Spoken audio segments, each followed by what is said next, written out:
حسبي ربي جل الله ما في قلبي غير الله نور محمد صلى الله لا إله إلا الله حسبي ربي جل الله ما في قلبي লজ্জাস্থানে হেফাজত, পর্দা করতে হবে।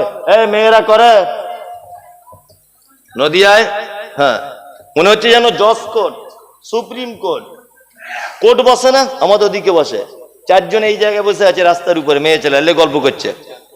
সব জায়গা আছে না, সব দরজায় দরজায় দেখছেন। তাহলে আমি মনের কথা বুঝতে পারছি কোন জায়গায় কি ওষুধ লাগবে। সব ঘটনা ঘটছে কি করছে না, আর ওদের কাজই হচ্ছে এই।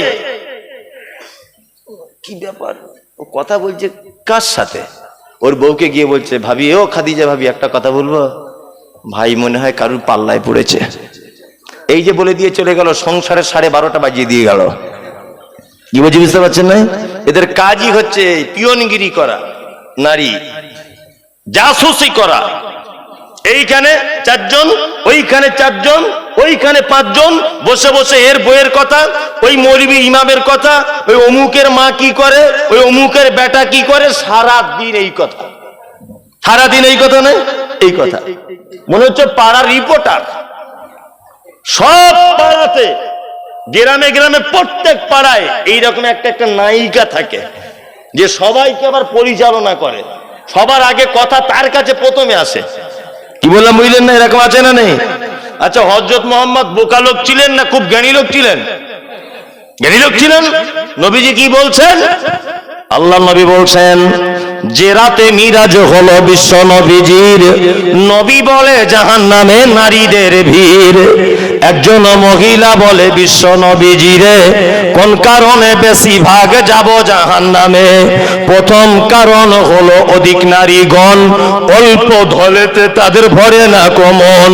দ্বিতীয় কারণ হলো অধিক নারীগণে আর ঝগড়াঝাটি বেশি করে নিজে স্বামীর সনে। তৃতীয় কারণ হলো শোনো সমাচার, না শুকরিয়া করে ও নিয়ামত আমার, গীবত যে বেশি করে এক অপরের তরে, এহেন কারণে নারী যাবে জাহান্নামে। বিশ্ব নবী বলছেন, আমি মিরাজের রাত্রিতে রাস্তাতে অনেক ঘটনা ঘটেছে। আমি জান্নাতের ভিতরে দেখলাম শুধু যেন রিক্সা চালকেরা, ফুচকাওয়ালারা, ফেরিওয়ালারা, গরিব মানুষেরা, যাকে পাড়ার লোক তুচ্ছ মনে করত, যাদেরকে 10 পয়সা দাম দিত না, এই কোয়ালিটির মানুষগুলিকে দেখলাম জান্নাতের ভিতরে তারা সিট দখল করে আছে। আর জাহান্নামের দিকে তাকিয়ে দেখলাম অহংকারী ধনী মানুষেরা, আর অধিকাংশ নারীদেরকে দেখলাম যে নারীরা যেন সব জাহান্নামের ভিতরে যেন রয়েছে।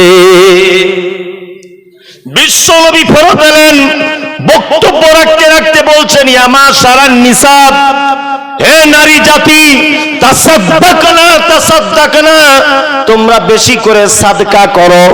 একজন নারী বলছেন, আল্লাহর নবী, কেন আপনি আমাদেরকে বারবার সাদকা করার কথা বলছেন?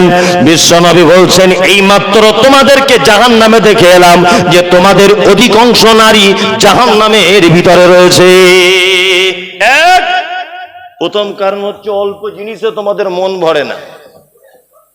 পরীক্ষা করে দেখবেন, ভরে না, ভরে না। ওর এত আছে তবুও বলবে নাই, এটা নারী। 2, স্বামীর অকৃতজ্ঞতা, সব সময়তেই অকৃতজ্ঞতা নেই। ও সব ভালো, সারা জীবন একটা প্রাণী আছে যার খায় তার বদনাম করে, তার নাম নারী। বুঝলেন তো? 30 বছর আপনার সংসার করছে, 30 বছরে মাঠ থেকে একটা বড় কাঁঠাল এনে স্বামী স্ত্রী দুজনা দুপুরবেলাতে খেতে বসেছেন, কাঁঠালটা ভেঙে। তা আপনার বউকে বলুন, নাফিসার মা, আমাদের কাঁঠালটা কি মিষ্টি বলো। দেখবেন ও এক চান্সে বলবে, তুমি যতই ফটর ফটর করো আমার বড় ভাইদের গাছের মতো মিষ্টি নয়। এটা বলবেই, এটা ওর চরিত্র। হ্যাঁ, একদম। ও সব মেনে নিবে, বাপের বাড়ি বদনাম সহ্য করবে না। রাত্রের বেলা আজ কি পরীক্ষা করবেন? তোমার হাসি বাবা হিমামালানি ফেল, তোমার চোখ, তোমার মাথার চুল, তোমার গোলাপি কালারের ঠোঁট, তোমার হাতের রান্না, তোমার চলন, তোমার তাকানো, তোমার অভিমান, তোমার মুচকে হাসি, আমাকে প্রেমে পাগল করে দেয়। সব ভালো, দেখবেন দিন দিন করে নাচছে, প্রশংসা করে দিয়েছেন। বালিশে মাথায় দেওয়ার আগে একটা কথা বলবেন, সব ভালো, তোমার আব্বারা লোক খারাপ। এইটা আজকে রাতে বলে দেখবেন, বুঝলেন তো? গামছা যদি থাকে গলায় দিয়ে টেনে জিভ বার করে দিবে, ও সব মেনে নিবে, বাপের বাড়ির বদনাম সহ্য করবে, কখনই করবে না। এর নাম কি? নারী। মুহাম্মদ সাল্লাল্লাহু আলাইহি ওয়াসাল্লাম তারপরে বলছেন, শোনো, নারী তুমি জাহান্নাম চলে যাবে গীবত, পরনিন্দা করার কারণে। আমি এ কথা অনেক বলি, তাও আজকে বলে দিচ্ছি, সামাজিক অবস্থা বলে, যে আপনার বাড়িতে 4 জন পুরুষ মানুষ যদি ঢুকতে চায় ঢুকতে দেবেন। আপনার বউ বেটি একটু আলাদা ঘরে থাকবে, ঢুকে দরকার মিটিয়ে চলে যাবে, অসুবিধা নেই।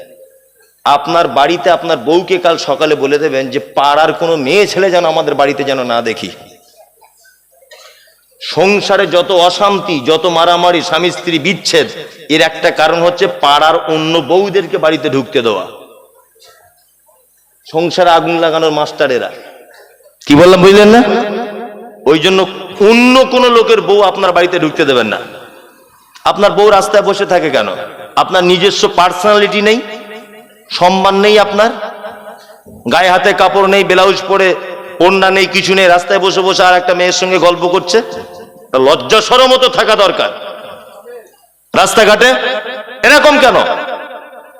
কাছে মসজিদ, কত মানুষ যাতায়াত করছে, বয়স্ক মানুষ, কত মানুষ নামাজ পড়ে বার হচ্ছে, আর তুমি বেহায়ার মতো রাস্তাতে মিটিং করছো বসে বসে। করিয়েন না এগুলো।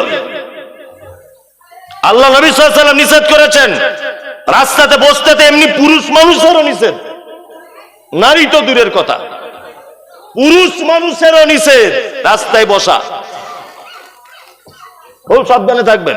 ভালো কাজ বলে দিলাম, 4টে করবেন, 5 ওয়াক্ত সালাত আদায় করবেন, 1 মাস সিয়াম পালন করবেন, স্বামীর সেবা করবেন, লজ্জাস্থানে হেফাজত অর্থাৎ পর্দা করবেন। স্বামী বাড়িতে নেই, আপনার মামাতো ভাই বলছে তোদের বাড়িতে বেড়াতে আসবো, একদম না।